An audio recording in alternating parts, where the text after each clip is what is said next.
Souriante, amoureuse et pleine de vie, c'était Marine avant. Mais il y a 5 ans, sa vie bascule. Elle est victime d'harcèlement et d'agressions sexuelles par son supérieur hiérarchique. Il me faisait des phrases du type tu portes des strings. Pareil, notamment, un jour, mon mari m'avait acheté un rouge à lèvres à Noël. J'en ai porté pour aller au travail. Et il m'a dit, tu mets du rouge à lèvres rouge en l'occurrence. Et il m'a dit, t'es une coquine. C'est par la suite que ça s'est aggravé. Donc il y a eu 3 agressions. La jeune femme n'en parle ni à son mari ni à ses proches. Elle se mure dans le silence et très vite c'est la descente aux enfers. Elle multiplie les tentatives de suicide, prend 70 kilos et délaisse sa vie de couple. Professionnellement, son contrat n'est pas renouvelé. Elle perd son emploi, le rêve de sa vie.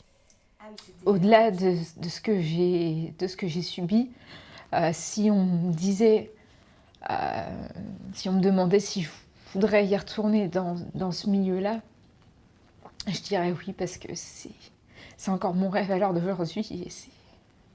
J'ai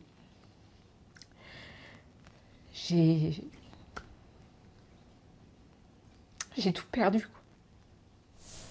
Après une année de silence, elle ose enfin parler. En 2013, elle dépose plainte. Un grand pas qui se solde par une désillusion. Sa plainte est classée sans suite. Mais Marine trouve la force de continuer à se battre. J'étais confrontée à mon agresseur, j'ai été expertisée psychologiquement, j'ai été réauditionnée plusieurs fois. C'est un parcours du combattant parce qu'il faut tout le temps apporter les preuves que j'étais pas une aguicheuse, que mon comportement était normal. J'ai rencontré entre deux une avocate qui m'a épaulée. Et l'affaire a été reprise par le doyen des juges d'instruction du Havre, donc qui a rouvert l'enquête.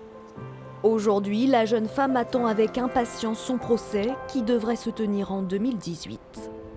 Il a détruit ma vie, il a détruit ma vie de couple, il a détruit ma vie professionnelle. Il m'a détruite et il faut que je reconstruise ça. Et ça va prendre du temps.